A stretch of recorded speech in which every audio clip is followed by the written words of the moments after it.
Episode of Time with Don, Don's Time. Hello guys, this is Archie here. Today, this is Live with Clive. Live with Clive. This is Clive's show. I am stepping out of the chair and this is actually my good friend Clive's show. So I'm just introducing it. This is Clive's own show. Hello Clive, how are you? Good, Pontiff. How about yourself? Yeah, I'm okay. I'm okay. How's the weight loss reboot going? Yeah, the 10,000 steps a day is a big problem. Okay, it's hard. You know how many steps 10,000 steps is? It's bloody hard. Right.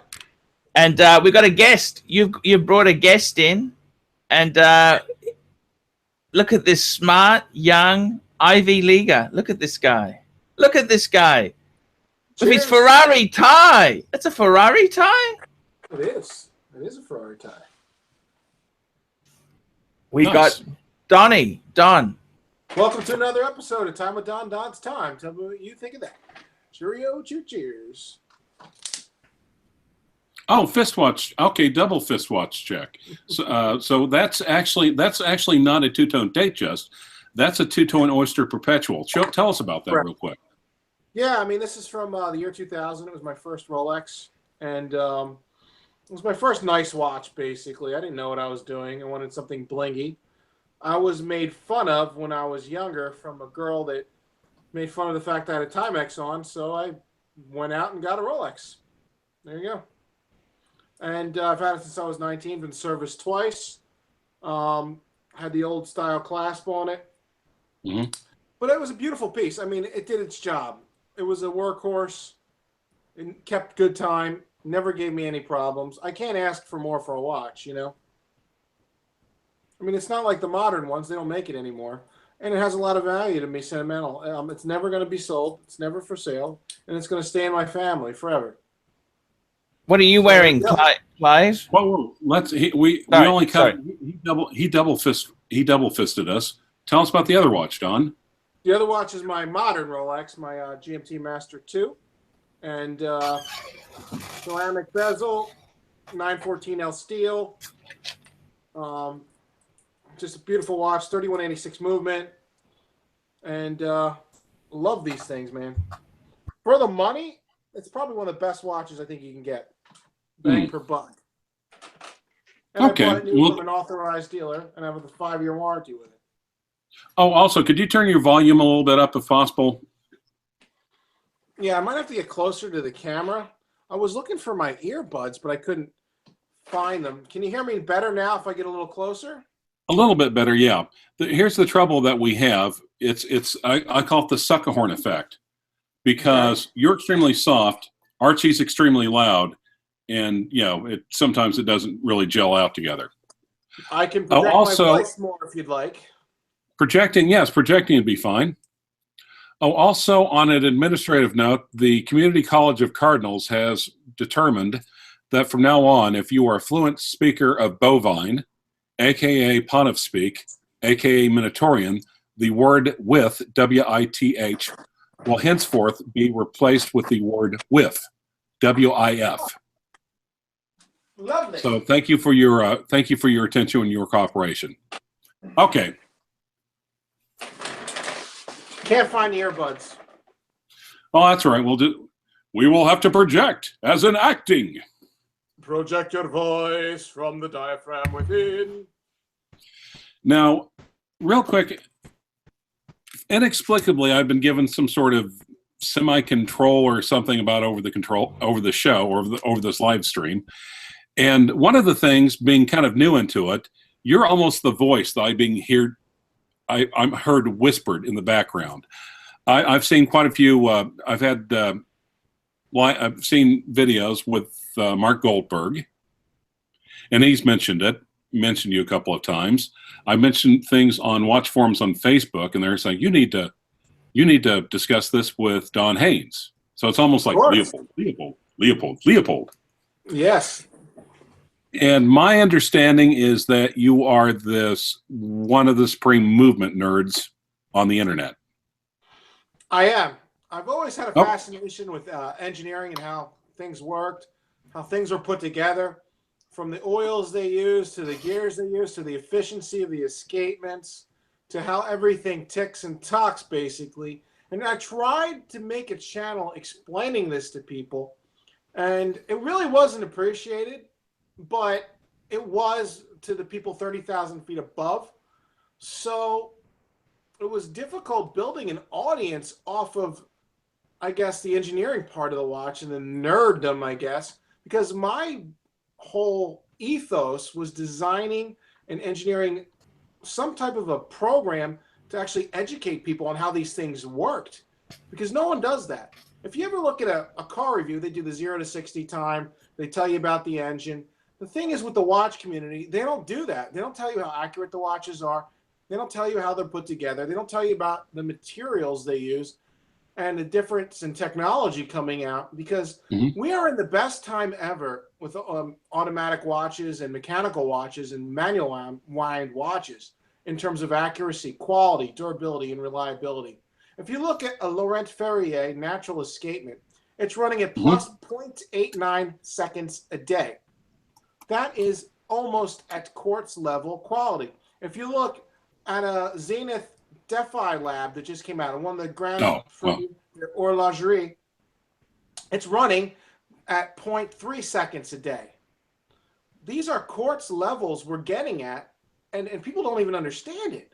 And then you try to explain to people how different complications work. It's tough, because you have to do it in a way that they get it without scaring them or drowning them into too much technic speak, and then explaining it to them in a way that a layman could figure out. That was the whole point of what I wanted to do.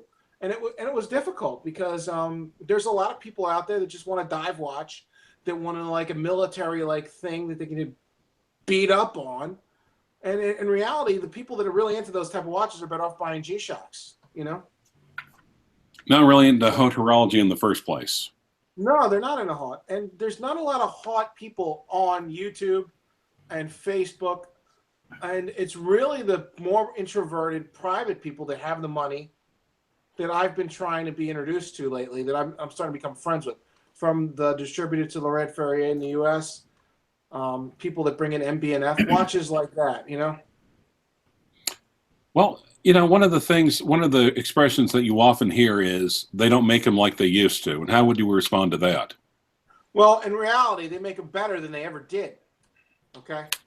They had to after the Quartz crisis, but it's not really that. In the past 10 years, the level of quality in terms of chronometry, how accurate is the movement, how accurate is the watch, has come a long way. Rolex, -2, +2. Patek Philippe, -1, +3. This is how off these watches are off a day. Grand Seiko Spring Drive, off by ½ a second a day. Quartz quality. I mean, you can have a mechanical watch, not have to reset the damn thing for 2 weeks or a month sometimes, and still have an accurate watch on your wrist. Whereas the older ones, those things were off by -6 or -4, +6. That was the old COSC standard. Now we're getting watches almost twice, 3 times as accurate from high quality companies. Now, obviously, people don't understand that there's also 4 or 5 different grades of ETA movements. And when they buy the crappy ones, they're off by 7 seconds a day to 10 seconds a day. And the cheaper Japanese watches are off by 10 to 15 seconds a day. That's not luxury. That's just annoying to me. And I try to tell people this, and it drives me nuts. Well, let's go back for a second. You're showing us your first Rolex, and you were telling us the story that you bought it, the Oyster Perpetual two-tone, to basically tell a girl to fuck off. So it was your first watch was essentially a fuck-off watch, which, it was. You know, respect us. So it was like, you know, that's the watch. Nice. Well, and like I said, I've got a date just, and I assumed it was the same thing. Now, what's the size on it? Is it a 34? No, this is a 36. But the Oyster bracelet makes it wear a little bit bigger than it normally would, because it doesn't have the Jubilee. And I don't think there's a lot of Oyster Perpetuals that age in 36. Weren't most of them 34? Yep, a lot of them were. But around this time, they were starting to get bigger, around the year 2000. And this was always a good watch. It was always within 6 or 7 seconds a day in that range.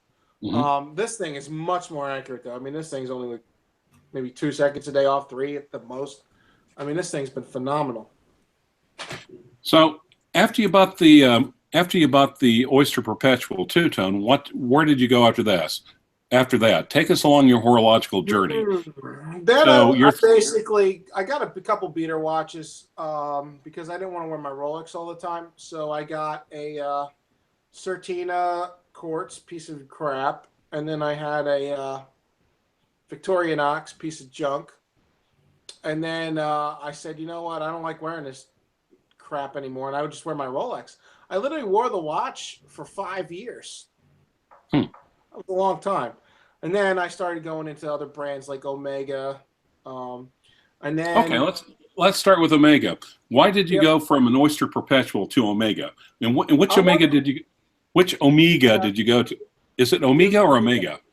Yeah, I got an Omega Diver 300, and I wanted something that was like a beater watch, but a little nicer than a regular beater watch, and that was the purpose. I knew it didn't have the prestige. I didn't care. I wanted something that was waterproof, that was durable, and it actually was not what I was looking for when I bought it. It got magnetized a few times. They don't use the same quality springs that Rolex does. The chronometry was never within COSE. I took it back to Omega 2 times. It was never fixed right. I mean, it was the most annoying watch I ever had. And then I found IWC. And now IWCs, they regulate their watches in 5 positions. They modify them. You're talking about Schaffenhausen, right? Yeah, Schaffhausen. Yeah. Schaffenhausen. Schaffhausen. Go ahead, I'm sorry. You need to work on your German, bro. No, actually, I'm making fun of the way Archie says it. Schaffenhausen. So I got an IWC Portofino, and then I eventually got an IWC Pilot watch. Those watches never gave me any problems. I had problems with getting a strap for the Portofino. It was difficult. And then I couldn't get a link for the Pilot watch. That drove me batshit crazy. They did not make parts. Aftercare service on IWC is terrible. Even though the watches coming out of the factory are really good.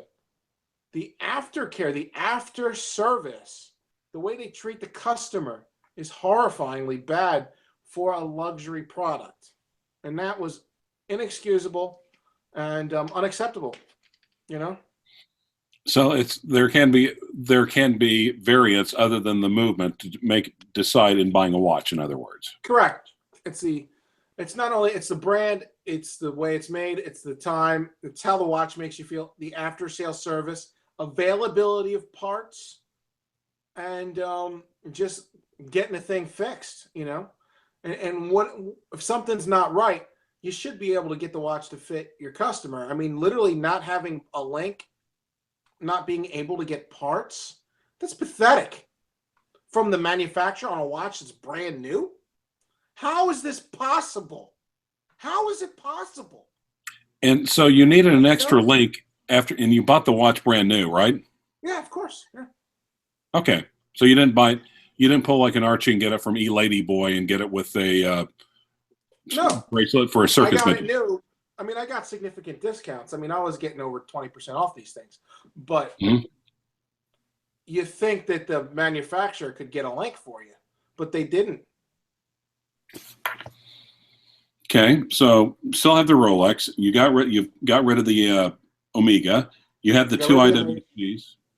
Sorry? Yeah, I got rid of them. I got rid of those. And I have a Jaeger-LeCoultre Reverso, which has been a dream to own. Even though it's in the same company as Richemont Group, they really do take care of your customer. I bought the watch from an authorized dealer, and as soon as I got it, it was running like 30 seconds fast a day. There was something wrong with it. I basically took it back.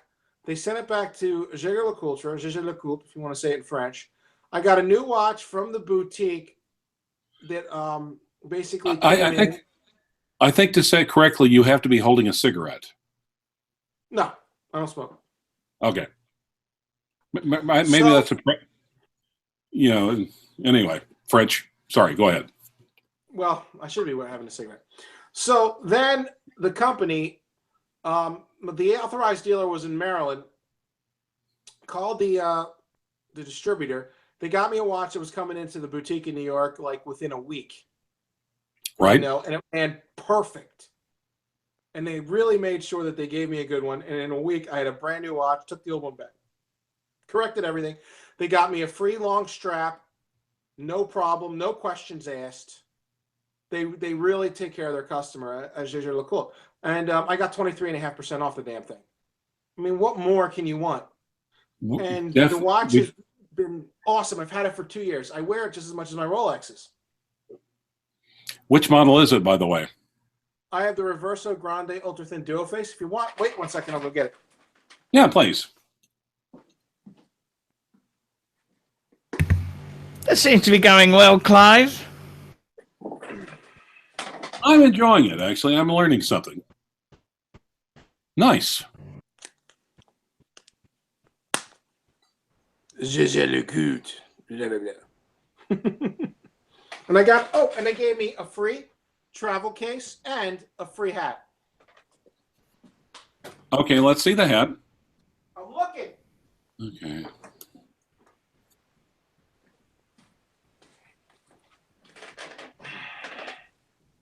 So I am definitely a JLC fanboy. They gave me all this stuff for free with a major discount. So what more can you ask for in terms of, I mean, this is luxury. What do you think? What do you think about the movement in the JLC? And like I said, obviously, when I think of JLC, I think of Tim Masso. I'm surprised he's not receiving payments from JLC monthly.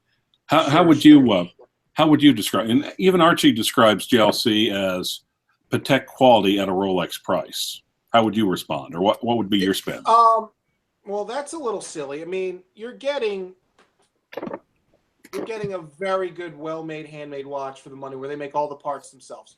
Is it Geneva seal Patek quality? No. They're not going to decorate the inside of the movement as nice. They're not going to do the fine finishing on the gears, and they're not going to decorate in between the gear teeth and polish that like Patek does. So it's actually a false statement in terms of Patek quality Rolex price.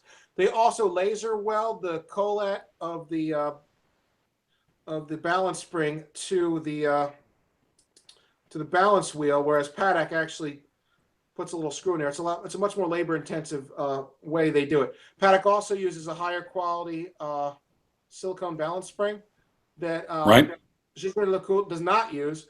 Jaeger-LeCoultre gets their balance springs, believe it or not, from Lange. And Lange makes them for them, because they're in the same family. Everything else, Jaeger-LeCoultre pretty much makes themselves, from the rubies to the pallet forks to every part. All the gears they make themselves. The only thing they're not making is the leather and the sapphire crystals. Well, would it be too much of a stretch to say near Patek quality at a Rolex price? No, it's still not a Geneva seal movement. Okay. You cannot compare. Literally 45% of the cost of a Patek Philippe is within the finishing.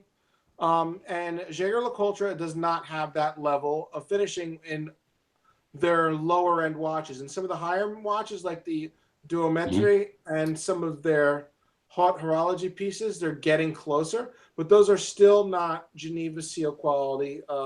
But the thing is, they're done. If I got to step in here, Patek doesn't even have the Geneva seal anymore. They use the Patek seal, which is actually ahead of the Geneva seal because they test the chronometry more, okay? And if they needed to go get a Geneva seal, they're made at that level, if not better. And the reason why Patek Philippe didn't want to do the Geneva seal anymore is due to the fact that other companies like Cartier were trying to get into the Geneva seal game, okay? And they said, no, this is bullshit. We're stepping away. We're going to give you the same fit and finish, but we're also going to give you better timing standards and also test the waterproofness of the watch, both outside the case and inside the case. You can't really compare apples to oranges. Do you like my, speaking of apples and oranges, do you like my Breguet? No. Got the Lamania 582 movement in it. No. It's a decent watch. If you're happy with it, that's fine. It's a good watch. It's regulated in a few positions. They give you a good product. However, there are better chronographs for the price. I know you bought it used and you got a good deal on it. So for what you paid, I'm guessing, what was it, $5,000-$6,000? Yeah. You know, you got a good deal. Okay. Okay. But if you went to a store and paid 10 or 12, that's a lot of money for that watch. But it's owning the Breguet charm, isn't it? It's part of the Breguet history and story. The only thing that is remarkable on that watch is the case finishing and the case design. The movement is not as advanced for the money that you can get from other brands. It doesn't have a column wheel. It doesn't have a vertical clutch, and it does not have very good finishing on the movement compared to other brands in that price point. And I'm sorry, I'm not going to lie. You're going to get brutal honesty from me. Okay. Well, which chronograph do you respect more? His Breguet Type 20, arguably a it's I think it's a homograph, and it's exported a lot because even the French don't want it. Or do you think maybe what do you respect more, that or a Zenith Defy with an El Primero movement? Neither. I can't respect either one. They're both. I mean, the Zenith is a mass-produced watch. Everything is stamped. It also doesn't have a column wheel or a chronograph. The fit and finish of the Zenith are not as good as the Breguet either. The Breguet is a slightly better finished watch. The Zenith has theoretically better chronometry, but it's not regulated as well or as anal retentively as Breguet does. So it's like comparing two mid-tier level watches that are at high-tier prices. It pains me to do that because you could do better. Right. So you're saying the Zenith is slightly better, in other words? No, the Breguet is slightly better. There you go, Clive. It's a bit nasty, but you got to remember too, the Lemania movement. Patek used to use Lemania movements, Don. They had the Novell Lemania.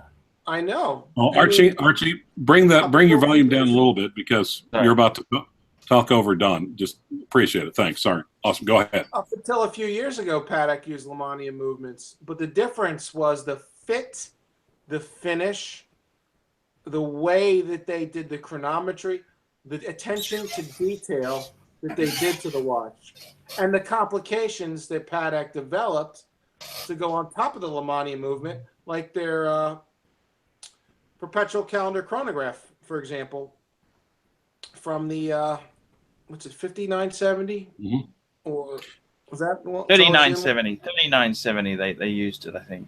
3970, yeah. How familiar are you with the Breitling B11 movement? It's actually the B01, and it's a decent movement. And the B05, they're kind of similar. It's a column wheel. It's a chronograph with a vertical clutch. The spring tensions on it are not very refined. It's like a tractor. They don't regulate them very well.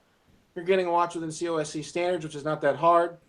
They don't do anything in terms of magnetic protection. And sorry. I'm actually talking about the Breitling 11 manual mechanical movement. Oh, Breitling. I thought you were talking about their new. Not the new one. Not the new one. The old one. Yeah, the old one. Base movement is Lemania 1870. That was based off of Valjoux, right? Lemania 1873 is the base movement. Lemania 1873. Sorry, I don't know anything about vintage watches as much as the new ones. They were not as reliable as the new stuff. Okay. They were not as waterproof. They were not as regulated. They didn't care as much because the Swiss were nasty, mean people that didn't have Quartz yet. Well, didn't the original Man on the Moon from Omega, wasn't it originally column wheel? It was a column wheel. It never had a vertical clutch though. It always had a slide lever. But it did have a column wheel. It was also regulated in 5 positions. One of the reasons why it won the contest, it was the only watch in its class that could keep up with 6 seconds a day accuracy when it was put through all the tests. Now, the current Speedmaster, they took away the column wheel. It's regulated in 3 positions instead of 5. And on top of that, it's not as accurate. Do you know that Omega's time tolerances for that watch is plus or minus 10 seconds a day now for a $5,500 watch? That's pathetic.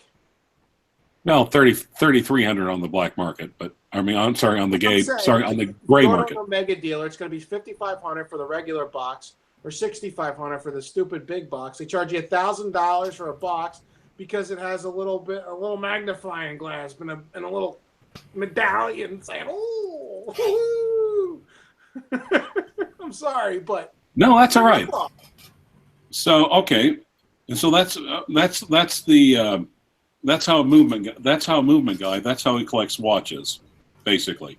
So you put more emphasis on the movements and the internals of the watch, and simply also on the externals, the after sales, the fit, the finish. I have to have it all. If it's going to be a luxury product, it has to be perfect. And there's only So how would you rank the current Omega Speedmaster Man on the Moon compared to the El Primero Zenith Defy? That's like comparing a monkey to a G-string. They're completely different things. Which one is the The only monkey? thing they have in common is they keep time. Okay. Which one would be the monkey in your analogy? Yeah. Oh, definitely Yeah. the Yeah. Zenith El Primero. At least your Zenith is kind of like regulated by the factory. Thanks. Okay, I'll take that. So, where were we? The chronograph. We had the Omega. We had the IWCs. Right. And then where did you go to from there? Then I went to the Jaeger-LeCoultre Reverso, which was awesome. Okay, Reverso, and you still have the Reverso. Still got the Reverso. And then I wanted a beater watch that was super accurate. And then I got a Grand Seiko Quartz that is within, like, after 3 months, it was only off by a second. So, therefore, according to a movement guy, a quartz movement is not necessarily anathema. It depends. I mean, if it's a handmade movement that's thermally compensated, that has, 10 joules or 11 joules that has a special proprietary synthetic lubricant that's hermetically sealed. So when you change the battery underneath, air doesn't hit any of the movement. Huh. So you don't have to worry about servicing the watch for 50 years. The only thing you have to do is battery changes and seals and gaskets for 50 years. No, that's actually something I've never heard of before. I mean, normally it's just in the watch community, it seems like it's mechanical good, quartz bad. So it's kind of interesting. Like I said, it's how it's made. It's how it's finished. It's how it's set up, the timing. It's the materials they use. You can take an old Lemania movement, put it through Patek Philippe, and they'll fix it. Okay? Now, is it possible? They had old Valjoux 730 movements, too, that had the right finish, the right fit, and the right regulation. Now, would it be possible to take a stock movement and take it to like a better quality watchsmith and have them regulate it, theoretically? Not necessarily, because it depends on the materials that they use and modify. Because you're not going to get the higher quality balance springs, and you're not going to get a balanced that is regulated by hand. A lot of the cheaper watches, they're going to have crappier springs, and they're not going to have upgraded parts. Like the main springs aren't going to be exactly adjusted to the gears and the weights of the hands for a lot of the cheaper watches. So they're not going to be maxed out and optimized. It's kind of similar between a race car that's set up for the track versus, a car you buy in the showroom from the factory, a road car. It's set up to do everything, but it's not really set up and matched properly to those springs. Like when you get tires on a McLaren F1, you don't go to your local Goodyear store. McLaren has to send out an engineer and a race car driver to match the tires and adjust the suspension system of the car to get the optimal grip of those tires for your McLaren. That's why McLaren F1's tire changes over $20,000, because you have to rent the track, you got to rent an engineer, and you got to rent a race car driver to set it up properly. That's what higher-end horology companies tend to do. That's why Langes are running within 1 or 2 seconds a day. higher end Pateks are running within that time. Laurent Ferrier is 0.89 seconds. So when you get to the higher end stuff, it is the culmination of the design, the materials, the time, and the painstaking quality controls that the company has to make it properly well finished.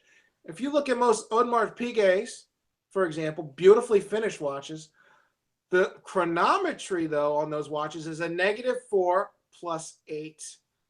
Not even within COSC standards. Pathetic. Pathetic from a Holy Trinity brand. That is unacceptable to me. Now, do you think the watch community in general appreciates the importance of movements or emphasizes the importance of movements? It depends on where you're talking to. Everybody's going to, it's a personal thing. A lot of people really only care about status, design, and they think the watch is a freaking hedge fund investment. They don't have and most people don't have the quality pieces that to be real investment grade. Investment grade watches are going to be 20, 30, 40, 50, 60, 70, 80, 90, 100, 200, 300, 400, 500, $1 million, $2 million in that range. And they're looking at like $10,000 Rolexes. They think this is going to be worth something someday. It's hilarious. And even with the higher end pieces that you mentioned, that's not necessarily a done deal. That's not necessarily a for sure thing. That's just a possibility. No, it's all speculation. It's all speculation. It's smoke and mirrors. Unless you buy the right watch, the right brand, the right pedigree. And also, it's a can of worms. Was this watch refinished? Is the case in fact? Does the dial? But Donnie, come on. You must admit, for most people, if they stick with Steel Sports Rolex, they can't do too badly, can they? It depends. You're not going to make money, but you're only going to lose $2 or $3 grand. That's it. Well, this is kind of the funny part. And having talked to both of you, one more at length, admittedly, when I was asking what should a person start off with, the funny part is that you both agree on Rolex, but for completely different reasons. And that's what I think is interesting. Well, it is, because you should start at a Rolex level, because at least you're getting something that will work, that will be reliable, that will have a parachrome hairspring that has more magnetic resistance, that the company gives a crap and will have the right fit and finish. And the interior part of the watch, the movement isn't finished very well. It's pathetic. It looks like a tractor part company put it together. But they actually do care about the outside fit and finish, the chronometry, and it's going to be reliable. And you're going to lose $2,000 or $3,000, and it's going to level off unless you buy a gold piece, and then you're screwed, or a two-tone piece, and you're screwed, but not as bad as if you buy a gold piece. Then if you stick with the steel stuff, you're going to get something that's okay. So it's a perfect watch for a woman or somebody that doesn't know anything about watches. They can just beat the crap out of it. It'll last a long time. They can abuse it a little bit, and it'll still take a licking and keep on ticking. That's what it is. Donnie, I gotta take it. You know, look, Donnie, I love you, Donnie, but I gotta say this to you, man. I think, you know, Jaeger-LeCoultre, I think it's Rolex quality at a Patek. You know, it's Patek quality at a Rolex price. You can't get Rolex quality at a Patek price. Didn't we just go over the fit and finish is not you the can't, same? I know, but to most people out there, it's just different, you know. Why is it that the Rolex watchmakers, sorry, the Patek watchmakers all wear Jaeger-LeCoultre? You heard that story? Probably because they can't afford the Pateks that they're putting together, because they start at $25,000 and up. I mean, let's be honest. Jaeger-LeCoultre's got a long history of making movements for Patek. Yeah, and then Patek doesn't use those movements anymore, do they, big boy? Well, the industry's changed a bit, but the really valuable watches use Lemania and Patek and JLC movements. The really valuable ones. Times. Remember, we had this discussion. I don't like the watches from ancient times because they're not made as good as the new watches. No, I agree. But look, Donnie, I think honestly, right? if somebody out there wants to start a watch collection, they can't go wrong if they buy a Rolex, they buy an Omega Speedmaster Man on the Moon, the proper manual wind one. Okay, it's not a column wheel, I grant you that, but it's still a very decent chronograph for not a lot of money. And then progress to a Jaeger-LeCoultre for their 35th birthday. That's a great thing to achieve, isn't it?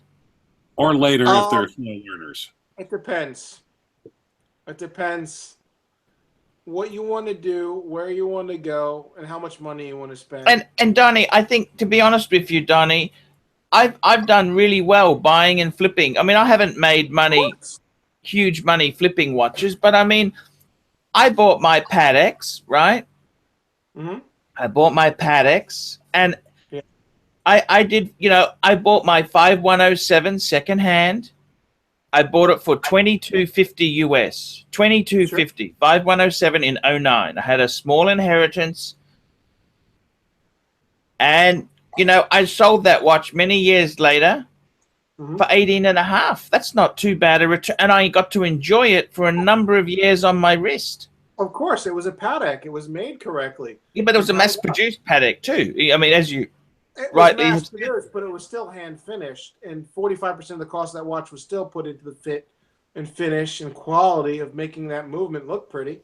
And my annual calendar, that was probably my best deal. Am I criticizing Patek in any way, shape, or form? No, but you're saying that. I think you can still do okay with reasonably. When I say reasonably priced, I'm talking, you know, under $25,000 watches. I'm not arguing with you. It depends on the brand and how it's put together. Your Pateks had Patek movements in it. You know, you didn't have Lemanian movements. Patek invented the annual calendar. Okay? Yeah, it's pretty cool. I mean, the Pateks that you had were real Pateks. Oh, I still got the world time. You don't particularly love the world time. Okay, Donnie, rag on. I mean, sorry. Tell the Pontiff what you think about the world time, and of course, stick true to your nature. And be brutally honest. Be brutally honest. We like brutal honesty. I think for that kind of money, it should have a date complication, and it is a module that they put on top of their watch that they designed themselves. It's a very refined watch. They're using the 240 movement. The 240 movement. That's a magnificent movement. It's a great movement. That's the high-end movement. It's a well-made watch. It's got the micro rotor in it, right? The 240. Yeah. It has no second hand and no date. That's what I love about it. It's running at 3 hertz. Okay. That's right. Yep. I mean, that's 21.6 beats per hour. I've never said anything bad about your world time. The service cost could be high. You did mention. You're going to need a level 2 watchmaker to work on that, or a level 3, depending on where you send it.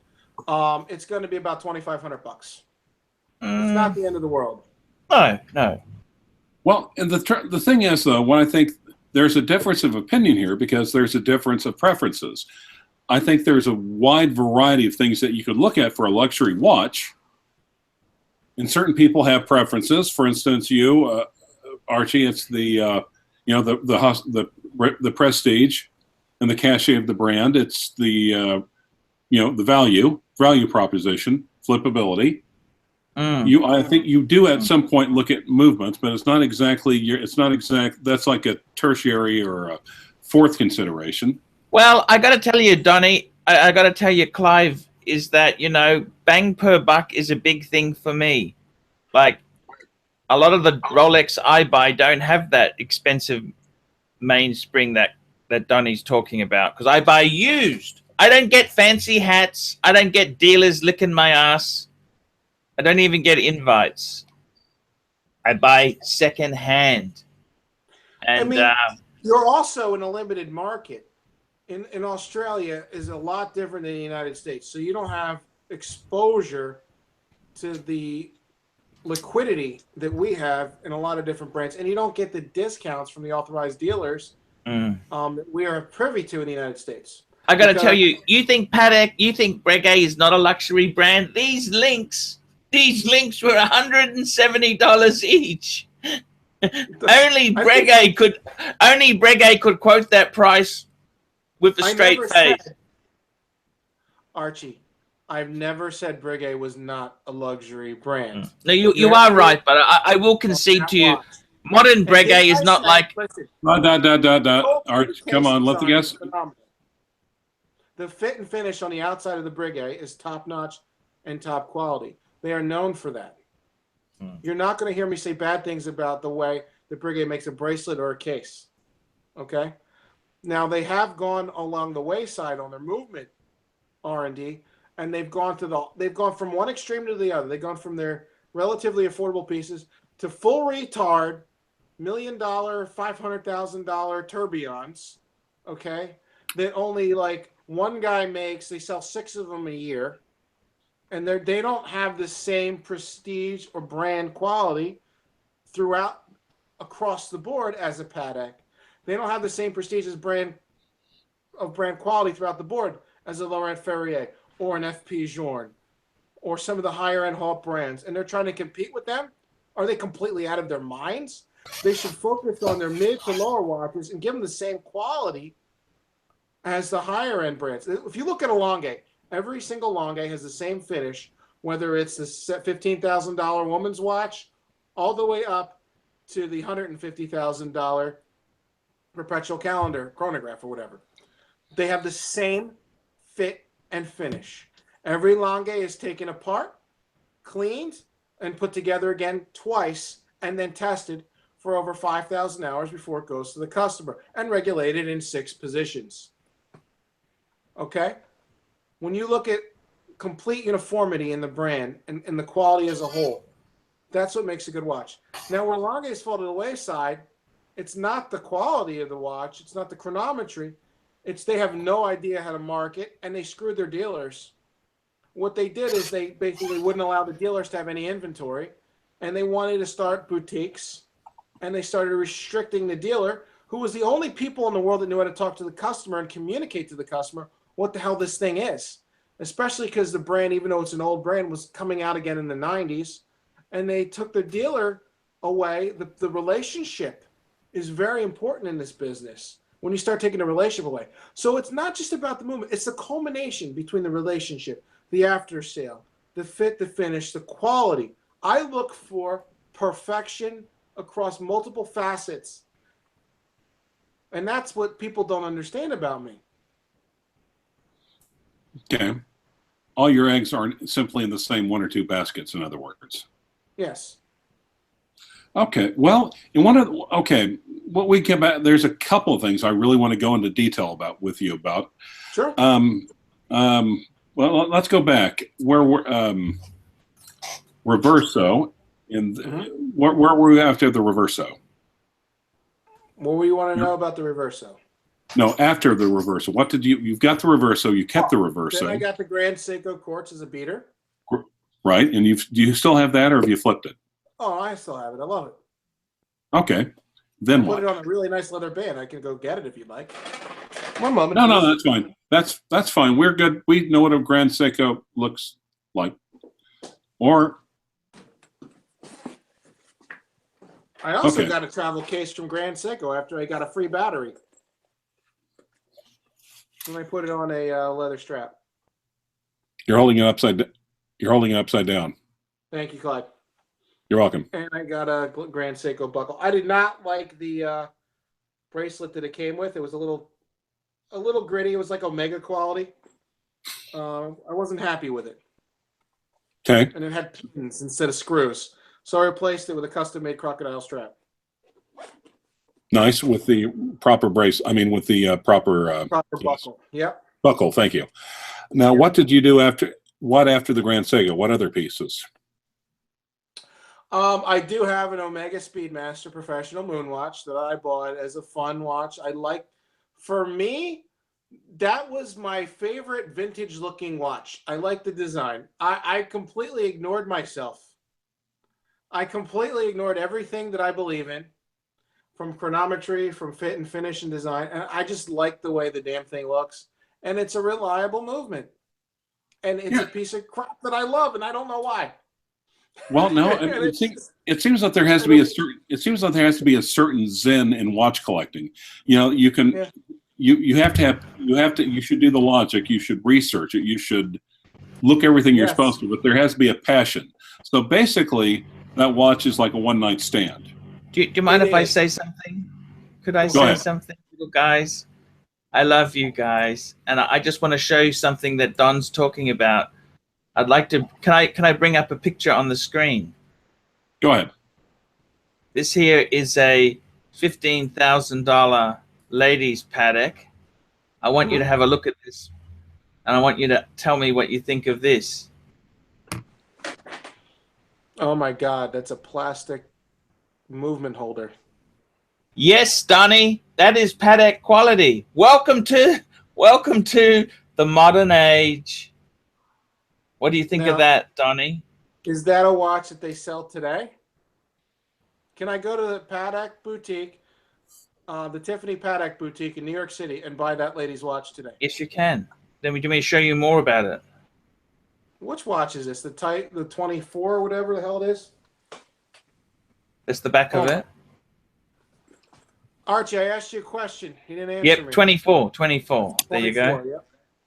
So what do you think of that? I just want to ask you. I think that ladies' watches in general are designed for one thing and one thing only, and that's to rip off men who buy them for the ladies. I mean, look at the finish on this. Diamonds in the bracelet, diamonds on the dial. It's a beautiful looking watch. The exterior is done nice. The interior. What do you think of that? I want to ask you your opinion on the Well, plastic let me ask you this. insert. That's the ultimate Let me ask you in this, Archie. uncool. That is ultimate in uncool. You're talking about how fantastic the quality of paddock is. I just want you to see this. And Can I ask you a question, Archie? Do I have a vagina? Ooh. That probably don't. sounded better in your head, didn't it? yeah, I don't know what to say. But I'm just No, saying, this but is paddock seriously. quality. No, This is listen. paddock quality from Archie, their quit 50. talking over the Archie. Please quit talking over the guest. God damn it, we're gonna. What you're talking about is semantics. You're talking about a woman's watch, which we don't wear as guy collectors. Okay? You're talking about probably the watch that tanks the most in value in the entire Patek Philippe universe. Okay? And you're talking about a watch that's irrelevant to us. No collector's going to buy that thing. No one, I mean, unless their wife begs them for it, they're not going to buy that. So It's it's an irrelevant watch. it's basically Patek trying to cash in on some of the higher end fashion watch market. It is. I mean, they just Okay. say we need a woman's watch. We'll just put this together. We'll charge 15 grand. We'll make a lot of money. Okay. Let's see. Where were we? What was the next watch? What was before we? The Grand Seiko you're keeping.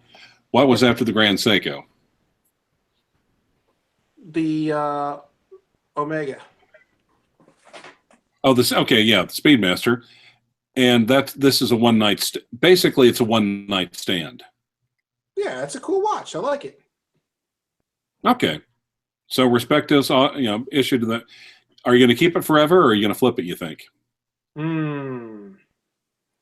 That's a tough. I don't know. I honestly Okay. don't know. So you don't have any immediate plans to flip it? I don't.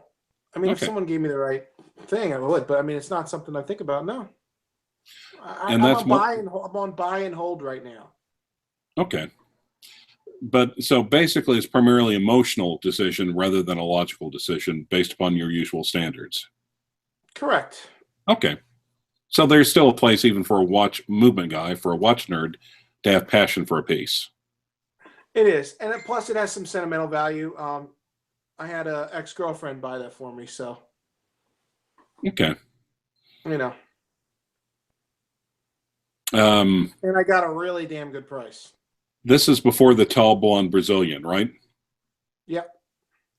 It Respectos. was a different blonde. Massive respectos, everybody. I want to ask you to show the picture, but yeah, respectos. So, okay, Thank you. what after? Oh, yeah, awesome. What after the Speedmaster. What other pieces? That's it.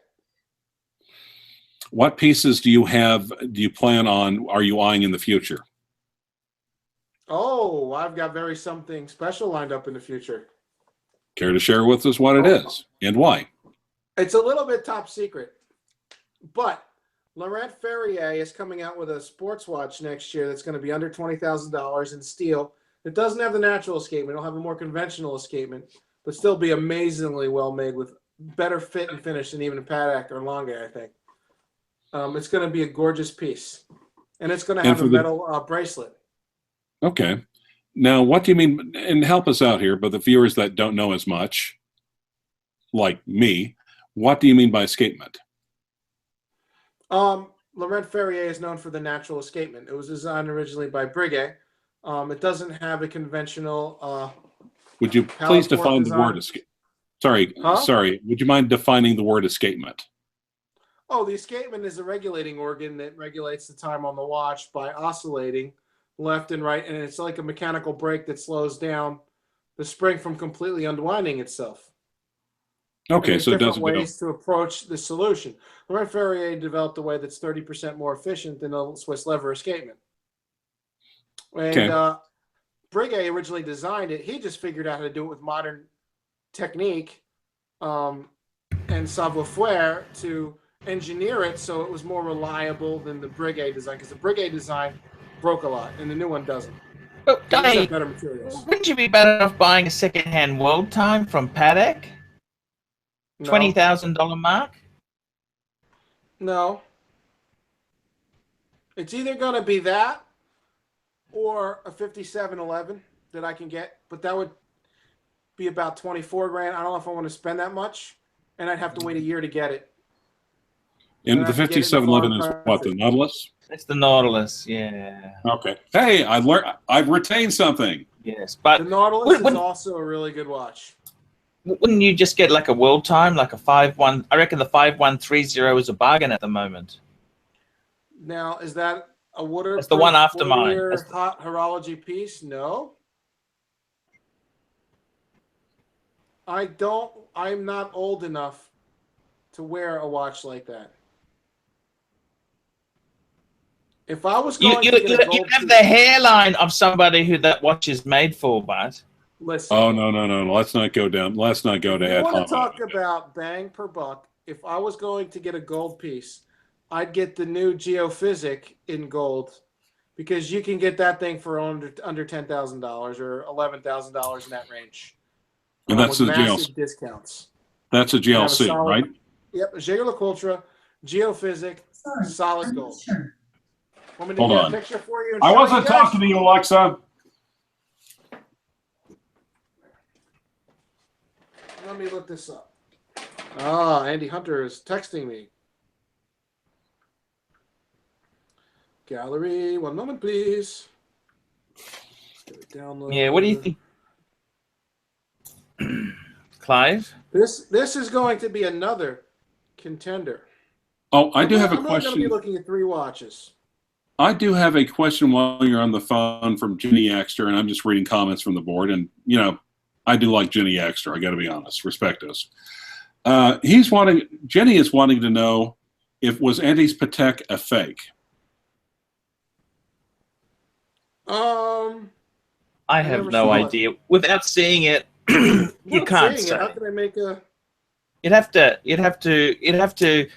Well, he's texting on the phone. Could he just ask? You'd have to. I don't know. I know a dealer who bought a Nautilus, a fake Nautilus, and they thought it was real. And it's only when they took the back off they realized it wasn't real. One would think a dealer would take. One would think a dealer would take the back off. Yeah, I agree. But anyhow, it was so well done. So how can I tell from a shitty photo or shitty video whether it's real or not? You'd have to see the thing. Because you're being reasonable. In other words, you're being fair and open-minded. You can't really. It's like saying, "Is this diamond real?" from a picture. You can't tell that. You can't tell that. If you're asking, Now, putting your if anyone wants to ask Don a question, how is a good way for the Don audience to interject a question to be taken directly, personally to Don? Super chat, super chat, super chat. Super chat is a great way to help Archie stay full time.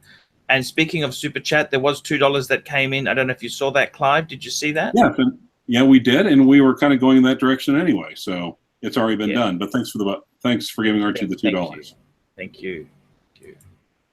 Now, and what I think is interesting is just simply that's the geophysic.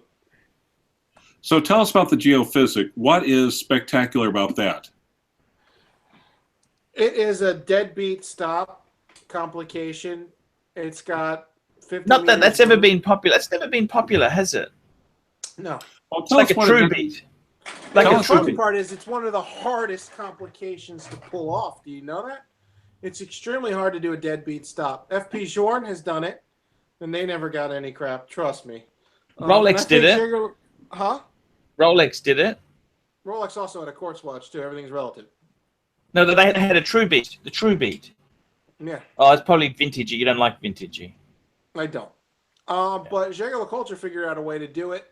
And not only that, but the escapement, what they did, instead of having an escapement wheel, they have two escapement, I guess, blocks of brass that are on the escapement mechanism connected by a bar to basically cut wind resistance inside the watch and make it oscillate more accurately.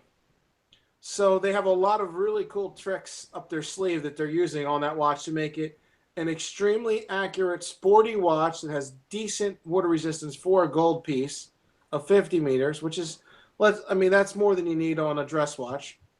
That'll allow you to have a lot of cool toys on this with a 24-karat gold winding rotor and a solid gold piece that you can get for $11,000, $10,000 range. I mean, that's a good value, bang for buck.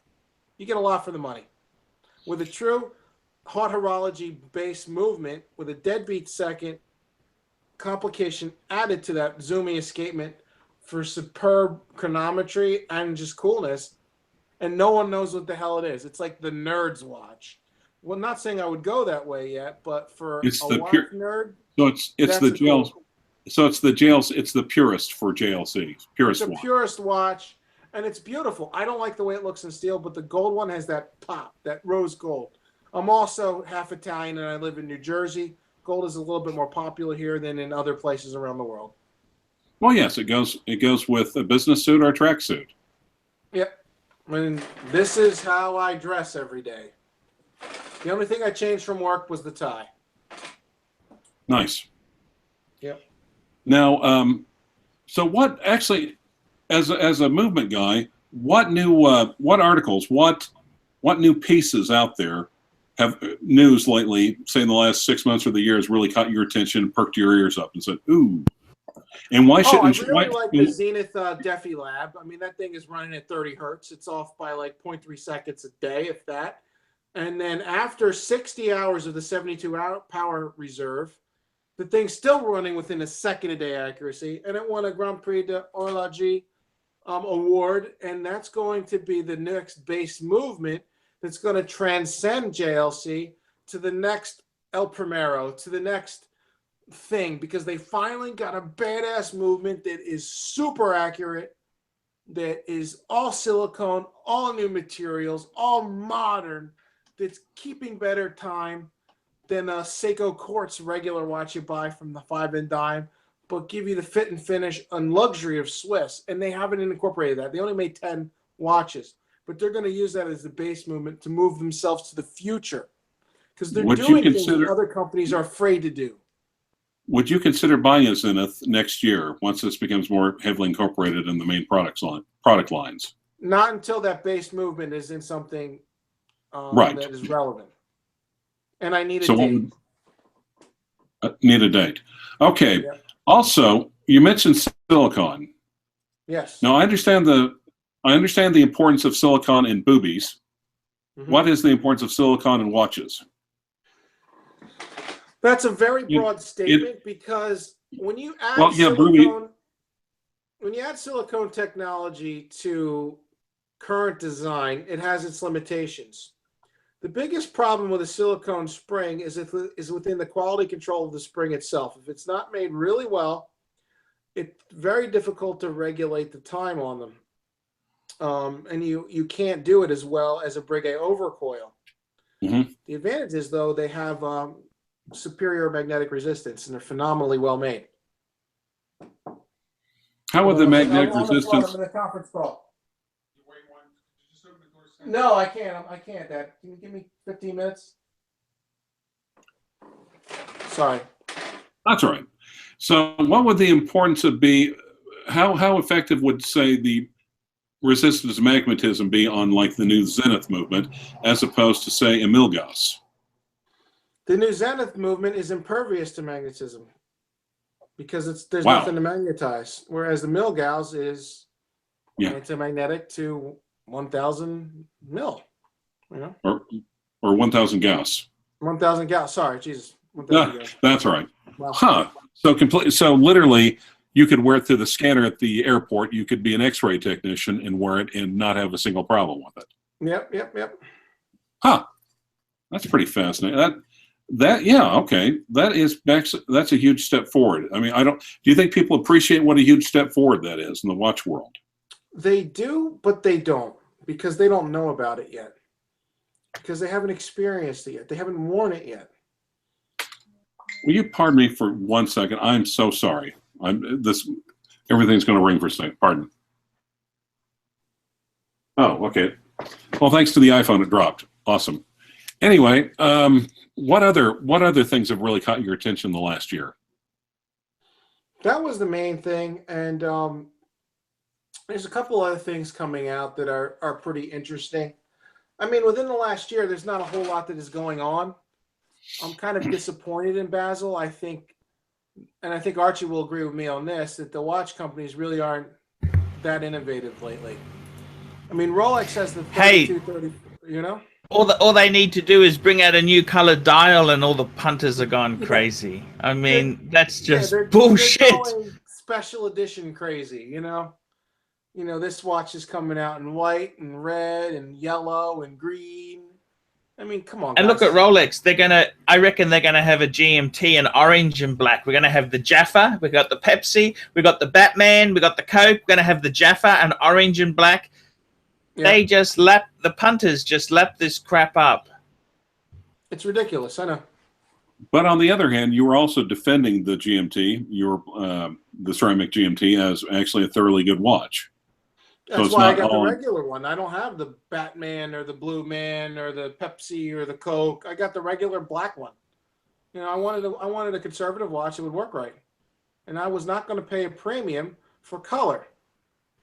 It's like you know that German cars charge you premium for metallic paint because they put some aluminum thousands of dollars more. Yeah, I mean it's ridiculous. I mean, it is. You know that car companies charge you extra for adding two-tone interiors, like Aston Martin, for example, will charge you almost 10 grand to have different color interiors when it's made out of the same material, the same hand stitching, and all they're doing is just changing the color. Or they'll charge you extra for different colored brake calipers when the brake companies give the parts for the same price. You know, a red caliper costs the same to make as a blue caliper. I mean, this is the type of crap that I don't put up with. I have zero tolerance for pain. And if you do, you're just losing the marketing. You're basically being played by the Rolex Fonzie scheme. Yeah. And don't get me wrong, they're a great company. But they do this, and then they limit the production for colors. Like, really? Really, guys? You're going to limit the production for artificial colors? Manipulation. You know, we're talking about the Fonzie scheme, but artificial manipulation of the supply, sort of like Beanie Babies or so people go in and then they buy the two-tone or the gold watch, and then they get ripped off. Well, and like I said, what I think is funny is, or interesting rather, is the fact that you and Archie basically both recommend stainless steel Rolex to start out with, just for entirely different reasons. Yeah. Yeah. My reasons are more thought out in terms of why, in terms of mechanical fit, a little bit of status, and at least you can get the thing fixed if something goes wrong, and something's not going to break as much compared to other brands. You're going to have problems with Panerai. You're going to have problems with a lot of IWC movements later on. You're going to have problems with some of the ETA stuff. You're not going to have a lot of problems with the Rolex movement. You're just Okay, not, especially which with the new springs they're putting in them. Well, and what's funny is that, well, not funny, but, you know, of course, as we know, Archie, big fan of pre-owned, 90s and naughties, whereas you are like brand new, because to get advantage of the latest technology, preferably. Something like that, but I'm not saying new. I'm talking within like the past 3-4 years. You Okay. can still buy something pre-owned and not get ripped off. If you want to go down, it's all dependent on the condition and how was it serviced, was it polished. I mean, it's very difficult. But in America, in my market, you can get new watches for different price points than you can in Australia. There's 3 different prices in the US. There's the full retail price. There is the gray market price, which doesn't have support from the factory. And then there's the relationship price once you start getting to know the jewelers and the distributors, what you can get the watch really for from a lot of these other companies. Now, you're not going to be able to do that with Rolex much, but you can with Jaeger-LeCoultre. You can with certain other brands, you know. Okay. Now, so you can't do it with Rolex. Any other brands that you can't do that with? Yeah, you're not going to be able to do much with Patek unless it's like a crazy complication piece. Like, for example, most of their application watches, you don't really have to apply anymore. As long as you got the money, they're going to sell it to you because they're not selling them. You know, Okay. and you can get them at discounts. You know, other brands you can't do this with. It's tough because most of the brands aren't doing that great. You know, When you think, They're and hurting. you think they would be discounting, especially at the AD or the boutiques, but they're not. Or not as much as one would think. I mean, a lot of brands you're going to get 20% off right off the bat, but to get over that, you're going to have to start working it to get the 30 to 35% off range. That takes a little bit of. They got to know you. You know what I mean? How does one work it? How do you get them to know you? You be likable and you make friends. You lick their ass, Clive. You got to lick their ass, which is something I don't like. I never licked anybody's ass. I've never licked anybody's ass. I've always maintained a very high level of integrity. Okay, a couple of quick questions, though. And one of the things we've talked, I mean, you've mentioned a couple of times, and you're talking about four levels of ETA quality. Yep. What are they? And how do you know what they are? I've never even heard this before. All right. So basically, ETA has like a level 1 watch, which has a plastic case. Okay. They put the movement in a plastic case. Level 2, they put the movement in a metal case. It uses a rudimentary regulation of 3 positions, and they use a cheap hairspring. Okay. When you get to level 3 ETA, they're going to use a chronometer grade hairspring. What's it called, Archie? The Nivo X or something they use, and they're going to use a higher quality balance wheel. Okay. Yep. And it's going to be regulated in 5 positions and be within COSC standard. Level 4 is going to have the COSC standard. test. And COSC standard, that's what the minimum you should be looking for, is in your opinion. Correct. And then level 4 just has a COSC certification, and you're spending $500 for a certificate. The other thing too, Donnie, is that, you know, he's quite right there. There are different levels. Some of the movements also go to the manufacturer, like IWC, unassembled. Correct. And they do the assembling of these movements. They're not just sold. Those are called the EBOSH way to go. The company gets a rough parts count. They finish them there. They put in different springs and they modify them. So the springs, remember, match the weight of the hands, for example. They a lot of times ETA gives you winding springs and mainsprings that have too much torque in them to run a variety of different things. A lot of the better companies give you a winding spring or mainspring that's going to have less torque to be matched perfectly to the gears, so you have less wear and tear on your gear train. And that's what IWC has done traditionally for years. That's why they can get away with using a Salida movement, because they're not using ETA anymore. They're using a lot of Salida movements. And they're getting these things within 2 or 3 seconds a day accuracy by matching everything perfect. And they're doing a good job, but you have to be aware of that. And one thing cool about IWC, they've always been transparent about it. They never hid. You know, transparency, clarity, and granularity of the manufacturer is also important. Who's telling you what is it's made out of, you know? Mm-hmm. So what brands, I mean, so in your opinion, it should be at the very least a level 3. It'd be the lowest quality of ETA that you should consider. Or be modified by the factory to match everything. How can you tell what level is in a watch? Well, does it have a COSC certification? At least Breitling has COSC certified ETA watches, you know. And also, like I said, IWC is regulated 5 position. It depends on the brand. There's only a couple good brands out there. Okay, let's get to the chase. What are the brands? So we talked about Rolex. What are the brands that people starting out should not consider from your perspective, and why? Oh, and finally, before we start, what do you think about Archie's IWC Ingenieur?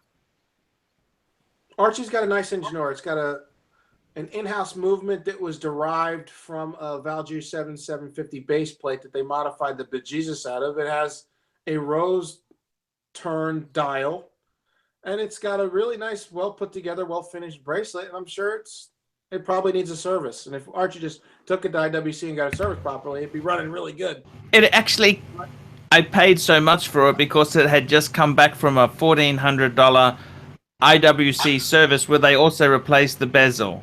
The guy was a very awesome. Yeah, no. It's got IWC service was completed by the factory. Yeah, then I have nothing bad to say about the watch. So from a movement guy's perspective, that's a perfectly adequate watch. Good luck finding one. They're tough. They're very rare. But on the other hand, the IWC they've had so many iterations and so many changes and so many different movements that wouldn't be okay. But Archie, so the fact that Archie got that movement, got the model that he did for the movement, you would support that decision of his to say, I want this, especially because it's been serviced, and he's going to have a beautiful watch for a long time. That's not going to give him any headaches. And you know, the sad thing is, Don, the model after mine, they went back to an ETA movement. Yep, and they took away the dial that had engine turning. Exactly. And the fit and finish of it is not as good. They cheapened it. They cheapened it. They cheapened it. And they made it more expensive.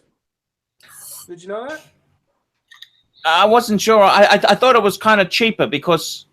No, the thing was like $8-9 grand. Are you kidding me? It's brutal. IWC has done some weird things, but they've got a... With IWC, you're paying for that German attention to detail, isn't it? That's what it is, because they're in the German-speaking part of Switzerland. Okay, it was exactly. Owned by an American. If you want a real German watch, Glashütte original, they give you really thick German silver base plates. They give you real beefed up watches. The downside is that is a watch you should only buy used because they take a 30 to 40% hit. That is a very good watch to buy used.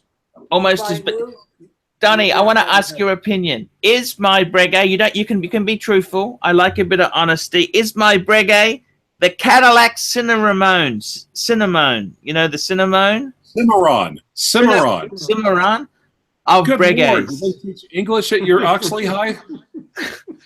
No. Was that actually a high school, or was it a cattle ranch? Was it a rodeo? Was it a rodeo school? It's the Mercedes A class of Breguet. I see. Not even a C? Not even a C? If you want the C class, you got to get the Breguet Marine. That's the C class. So we talked about, so what brands, so we talked about Rolex. Yep. new or nearly new Rolex for someone just starting out? Let's just, out of deference to Jenny Exter and the other two females that watch this channel in the hemisphere, the planet, what watch would be acceptable for a woman interested in horology to begin with? I mean, a woman can get away with wearing anything she wants. She could wear an Apple Watch for, as long as she's hot, it doesn't matter. Okay. Now let's go back to the guys. You're saying basically new or nearly new Rolex. Yep. What brands should people stay away from? Let me throw some ones out and just let's paint with some broad strokes here. Okay. Panerai. Avoid it like the plague. They're unreliable. Why? The And why are they movements aren't put unreliable? together really nice, and they break a lot.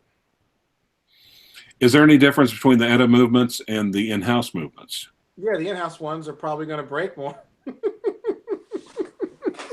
Well, and among the Panaristi, upon the Panaristi, actually, the older ETA movements are more highly valued as being more. But so that's a side benefit to that, is that they are more durable as well, besides being easier to fix. In general, yeah. I mean, the newer Panerai movements are going to keep better chronometry, maybe, because they still use some COSC stuff in their older dive watches. You're better off with an ETA and Panerai. At least you know what you're going to get. Next. So I could have made worse choices. Let me throw on kind of an odd duck question here. If someone has an extensive watch collection, in your opinion, do you think they'd be better off with the current economic situation and the news coming out of Switzerland, maybe converting part of it to cryptocurrency? I've been hearing so much about Bitcoin lately. That's out of left field. Comparison. You're asking me for financial advice now. Now, cryptocurrency is going to eventually be regulated by the U.S. government to a point where it's going to be illegal, but that's speculative. I don't know. I can't comment on cryptocurrency. You're better off putting it into a managed account run by money managers that kind of know what they're doing. And I would focus on value right now and not growth, because we're at an economic point right now where the market's going to start turning in about a year and a half, 2 years.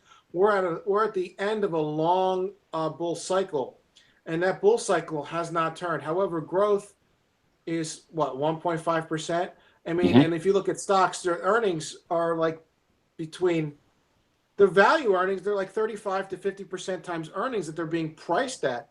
So, and there's no fundamental value behind those stocks to maintain that. However, central banks are pumping money into the economy right now to just prop everything up. This is why the cycle is going to turn for another year or two, and then there's going to be a recession. Not a recession. There's going to be a downward dip, but it's only going to be about 18 months this time. It's not going to be like the last time. So I would be looking at value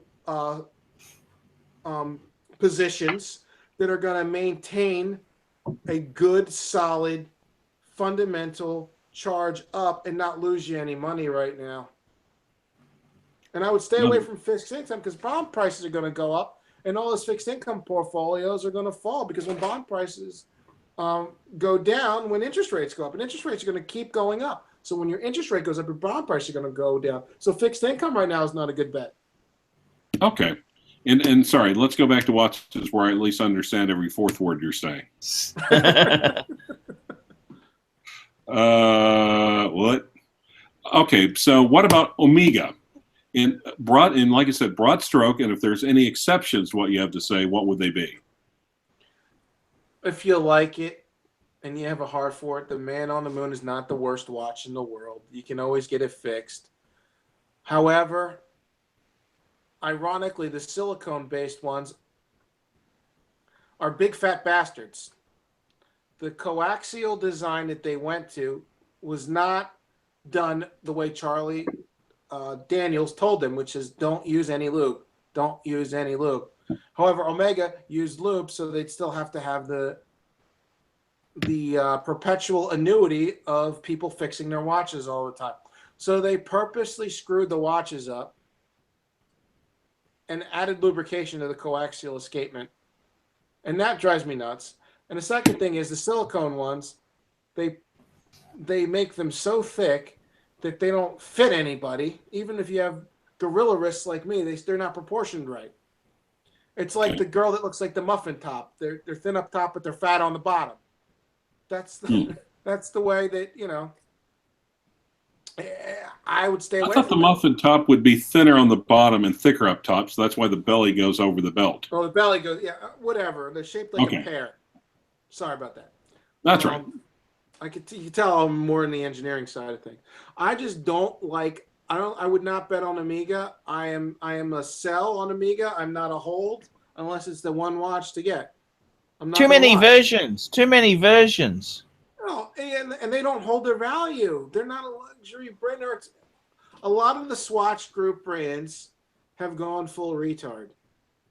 I mean, if you look at the disaster of what Breguet's doing with the high-end stuff, and even Blancpain, the only thing they have is the 50 fathoms. That's Okay. it. What do you Everything think? else Blancpain makes. What do you think about Horrifying. the Blancpain 50 fathoms? The traditional 50 fathoms, not Yes. the chronograph, because the chronograph has an unreliable movement that tends to break. The traditional 50 fathoms has a triple barrel movement, 120-hour power reserve, and it has a soft iron core surrounding it to resist magnetism. It's a phenomenal piece. Okay. And if you buy it used, you're going to get it around 8 or 9 grand instead of spending 15. If you buy it new, you need a CAT scan. Gotcha. Okay. You Good. agree, Archie? Yeah, I agree.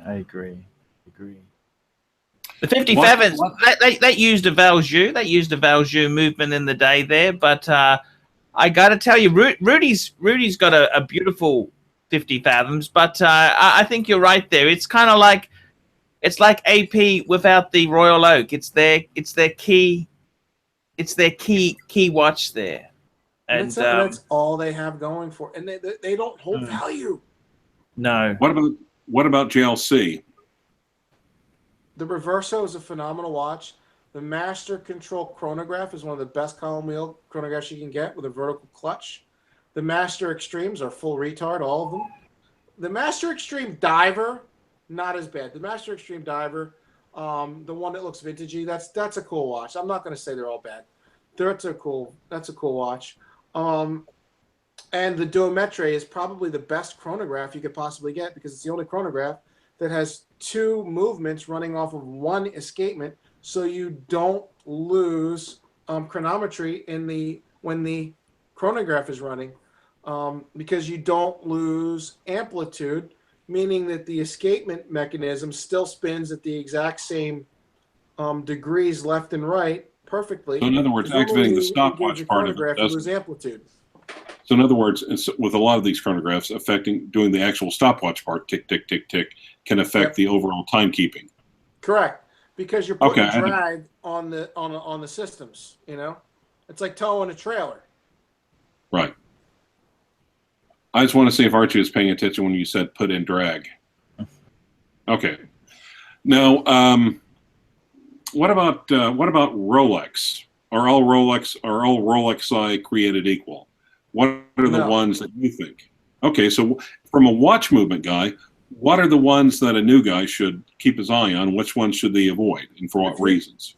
If you can swing it, get a 32, 35 movement, like in the new Datejust or the new 43 millimeter Sea Dweller.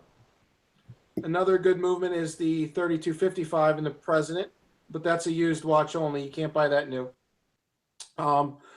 I mean, the day date is way overpriced, and you can get a very good deal. You're spending 36 or 37 new, where you can buy that watch for 28 used. So I'd stay with that. And those are the 2 movements that I like. I like the Datejust movement, and I like that movement, and I like the 31-36 movement in the GMT, and the 31-37 movement in the Explorer 2. And the reason why the difference between them is they add the Paraflex shock absorber in the newer Explorer 2s, and they're actually a good buy used as well.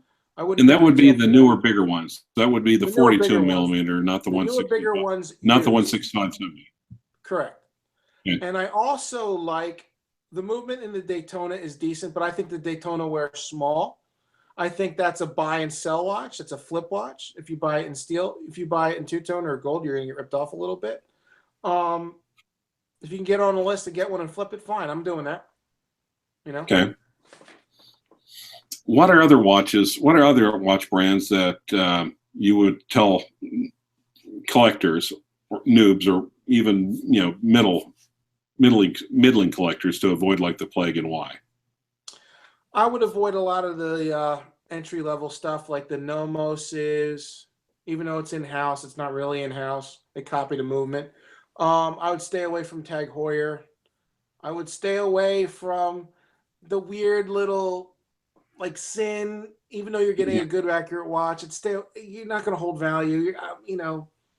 So value stuff like that. You know what I mean? So value retention, even for a movement guy, can be important.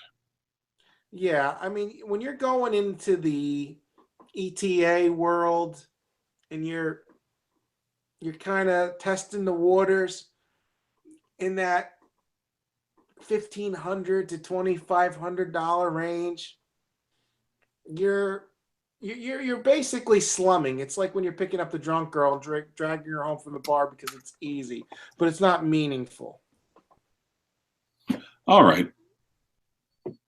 What about Breitling? Oh God! Next. No, come on. You referenced the Breitling, the new Breitling 01 movement. It's okay. I mean, next. They're like worse than Omega in a lot of ways. They're all over the place. They got a lot of watches and they don't hold value, and they got some good stuff. Their ETA stuff is not made bad, but it's not great. And you're paying a lot of money. You're paying luxury prices for non-luxury, and they're over polished, and they don't have magnetism or protection. And oh no. Okay. Now, why? Now, would you say try to go for like, and like I said, and just being on the channel in my own personal. Listen, if you don't have a lot of money, get a Rolex Oyster Perpetual. You'll get a good watch. You'll get a watch that's not going to fail you, and it's like $5,000. Figure it out. Get it used if you have to. Get a Rolex Oyster Perpetual. That's where you should start, or a Rolex Air King, or an Explorer 1. Okay. Let's cut the bullshit. That's where you got to start. Good. All right. Now, let's just say someone that's been doing it for a while, someone that has older, that has a little bit more. Well, okay, let's play this game. I've got $15,000. I hand it to you and say, give me the best watch that you can with that money. What would you do? What would you get? I would buy a used Patek Philippe Aquanaut or a used Patek Philippe Calatrava. Okay. $25,000. I would buy. You can get a lot of stuff for that. Oh, and by the way, I'm also asking that you would not be like other people who will not be named and try to keep half of it as a commission or a finder's fee. So the $25,000. Yeah, would all go once you start getting the $25,000, you can get them a lot of stuff almost anywhere. I mean, that's Longue money. Yeah. You can get a Longue 1 for that. That's beautiful. You know what I mean? Something like that. You can start looking. You can get a new 5711 if you want to wait a while and get the right relationship. You know, which is that's the Nautilus, bro. Yes. Okay. I took. I mean, that's Audemars Piguet Royal Oak chronograph money. I mean, that's once you start getting to that, you can pretty much get anything you want. You know. Okay. So what's your opinion about the Royal Oak, the legendary, the Trinity, the Trinity, the da-da-da-da-da-da-da? It's a beautifully well-finished watch that's delicate and not as well made as it should be. Okay. So and it requires a lot of service. Any APs that you would recommend? If you are a doctor and you're not going to be beating the watch up, or if you're like a very careful attorney with a desk job and not going around to the courtroom, then a Royal Oak could work for you because you're not going to be beating it up. That's a watch that has a dress watch movement in a sports watch case. It requires care and attention and deep pockets to fix. If you want to watch like that, you're also better off buying an FP Journe because it's also a delicate dress watch in a dress watch case, but at least you're getting some horology at the same time. What's your definition of that's okay? I got to be honest. That is a term I hear thrown around a lot. What is your definition? What do you think your definition of horology is, and what do you think the standard definition? It's the same definition as luxury. Something that is a little bit more unattainable. Something that is a little bit harder to get, that is made at an impeccable level of quality, that is rare, that is beautiful, that has spectacular materials and fit and finish, that is basically saying, this is a watch. This is beauty. It's like the Sports Illustrated models. You know what I mean? Yes. Yes. All right, and I think someone sent us a super chat. I'm going back trying to find it. Dude, sorry. Archie has to pay the bills. Okay, everyone's talking about a super chat, but I am not seeing it. And guys, you'll have to excuse me. I know I normally monitor the live stream comments, but I've actually been learning. I've been engaging with the guests, so I have not been doing it. I kind of assumed Archie would, but yeah, I realized I fucked up there. Yeah, place and mark. No idea what the super chat is.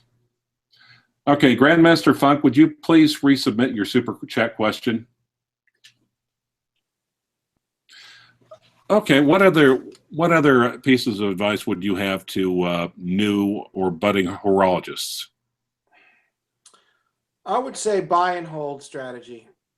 Learn from us. I mean, I've been collecting watches for 17 years, and I bought and sold several pieces, and I've done some mistakes. If you want to buy something, will I be able to keep this watch until I die and be happy with it and enjoy it? If you can answer yes to that question, then that's a good watch. So it's ultimately what you believe in, what you like. It's like the difference between the way Warren Buffett invests compared to the high-frequency traders. And who do you think was more successful in the long run? High-frequency traders at the hedge funds that are bouncing up left and right and falling off left and right, or Warren Buffett? Okay. Who had How does Warren fundamentals behind his strategy? So how would Warren Buffett buy watches? He wouldn't. He'd buy in his fund, but that's besides the point. Okay. He'd buy pieces that were going to appreciate in value, that already had an intrinsic value and the ability to appreciate, like some of the classic Patek Philippe's that were very rare, or some of the classic red dial Rolexes in pristine quality.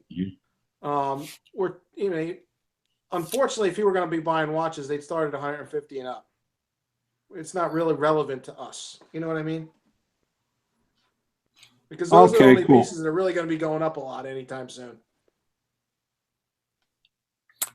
Now, have you ever engaged in flipping or using a special relationship with jewelers or ADs to try to get a piece and flip it for a profit, or not really? I'm doing it right now with a Daytona. I have a Daytona on order. I'm going to flip it. I already have a buyer for it. Nice. So in some cases, well, okay. Now, I've actually heard other people. I've heard Don refer to that a couple of times. Not Don. Sorry, Rudy. Also talking, suckers. Talking about flipping a Batman, as a matter of fact. Sure. Wouldn't the cost of having the relationship with the dealer, presumably you can't just be in there and get by on your wits and your looks. They would expect you to be purchasing watches as part of the relationship, right? Of course. Yeah. Well, wouldn't any gain that you have with the dealer getting the relationship, the one that and flipping the watch, wouldn't that be offset by the cost of getting in the dealers or the jeweler's good graces in the first place? Not necessarily, because they know what I'm doing, and I'm completely transparent and honest with them.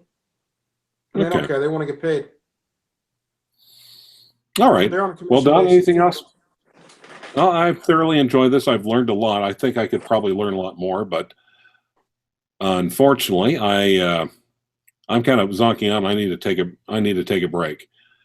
All right, no problem. Archie? Yes, yes, yes. It's very good there. We had some super chats. We had a couple dollars came in there. So, look, guys, if you want to see Don again on the channel, I'm sure Don is available again. Please put your comments there below. And I got to tell you, tell you this here, Donnie. I do respect you. Do know a lot about movements, and you know, some people dislike Don. Don kind of came across a bit, Don's a nice guy. I love Don. And I gotta say, he's got an excellent knowledge on the movements there, and he's. I gotta say, I'm more into the superficiality of the watches. I like the brand and the. I gotta be honest with you, with this Breguet here, I really love the Breguet. It's everything about, it fits me to a T. I like Breguet. I like it, but It fits you to a T after you bought $1,000 in links. it fits me to a T after $1,000. It's still not a bad look. I got to be honest with you, it wasn't that bad a deal. I got box and papers for it now, so it's a complete set box and papers watch. Now, be honest. If you knew he was going to defend your Ingenieur, you would have had him on a long time ago, wouldn't you? Look, it's interesting you threw that in there, because that's a watch which you got to be a watch person to really appreciate. If you're just IWC is a brand which is really, really, really. It's a brand that takes a lot of flack because they use ETA for a lot of models. But the thing you got to realize is, so many brands used to do that. That was quite acceptable. Even Patek, Rolex used Valjoux. Let me ask Don one quick question. I know the answer to it. I'm going to ask you the question anyway. Sure. Gee, Don, how do you feel about vintage? Next. No, I mean, I'm kidding. If you're buying a vintage piece that has intrinsic value, we're talking any red dial Submariners, some of the really rare Patek Philippe's, you can make some money.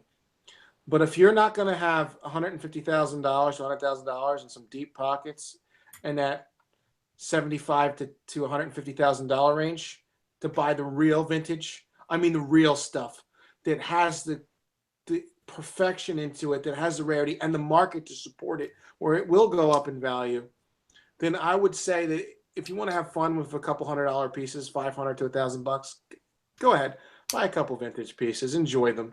But if you want to think it's going to be an investment, you got to know what you're doing. That's where the big boys play. That's the toughest market to understand. And I agree with Don. I must say, I sold a lot of vintage pieces off cheap, and I kind of look at it and think, oh shit, why did I do that? But I got to be honest with you, my genre. When you flip two red dial Submariners. Exactly. I got to tell you, when you flipped your Explorer 1, the 4-digit reference. Actually, the thing is, I sold them all at good money at the time. That was the top end money at the time. But I got to tell you, I think the technology, modern watches, I love 90s and noughties. That's my genre, because I don't buy new. I think the technology, just the way the watches are put together, is so much better than, a Patek, a Vacheron from the 1960s has absolutely no waterproofing. One other question. Okay, Don. Okay. I know. Gee, Don, what do you think about Hublot? Hublots? Hublot's? Sure. Unico. I'm going to be honest, because I tell no lies. They do have a very well-made Unico in-house movement that they developed with a movement manufacturer that they purchased. That's a good movement, and they're going to eventually put the Defy Lab movement into their watches.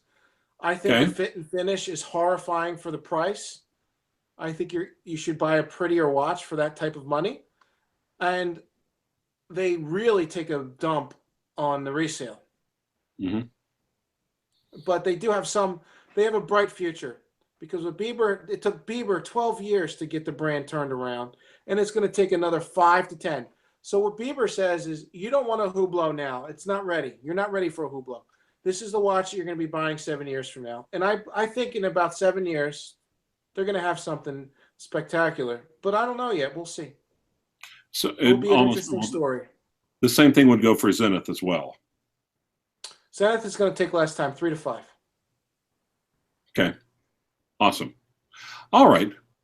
Well, thanks for having me on. Thanks for teaching me a few things. And I actually, yeah, I mean, one of the things I like is that there are so many different people with different perspectives, and I think everyone has something to contribute personally. Otherwise, if we all all had the same preferences, we would all like the same watches, and there wouldn't be a need for luxury watch reviews, now would there? Yep. Cool. I think that there's going to be some things to come that are going to impress a lot of people from some of the brands, and I think that in the next, we're not there yet. People think that Swiss brands are going down.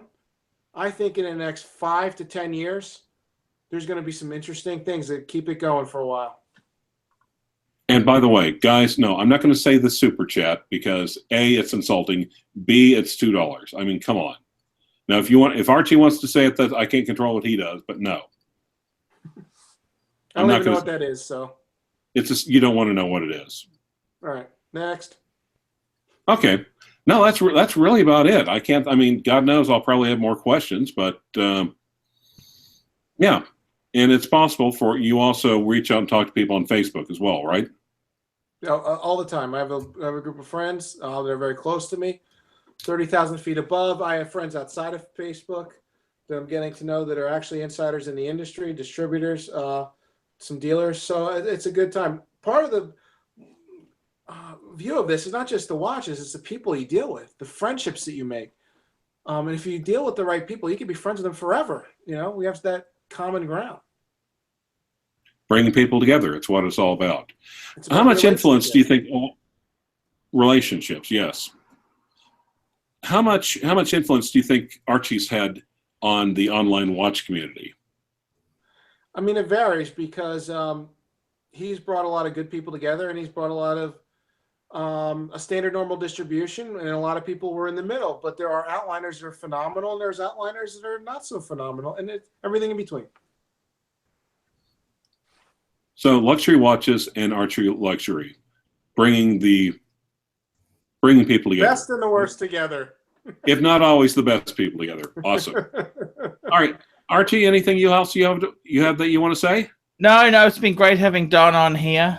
It's Clive's going to run this segment. Who are you going to have on next week, Don? Me?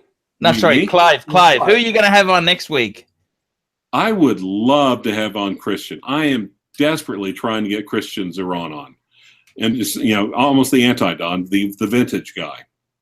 Yeah, he is literally opposite of me in every facet in the planet. Exactly, and it's different perspectives. Yeah, I mean, that kid, he just knows vintage, and he also has a wrist that's this big, so yeah. He likes that 33 millimeter stuff. I mean, it's not relevant for a modern man today. The average American, by the way, has a 7 1/4 inch wrist. The average European has a 6 1/2 to 7 3/4 inch wrist. So if you look at those two things, I mean, there are different markets, and the average Asian, they're going to be what, Archie, like 6 to 6 1/2 inches, something like that? That's right. Actually, Archie, how big is the average Asian ladyboy fist? All right, guys, it's been real and it's been fun. Cheers. Cheerio. Cheers. Cheers. Donnie out. Bye. All right, thanks, Don. Bye-bye.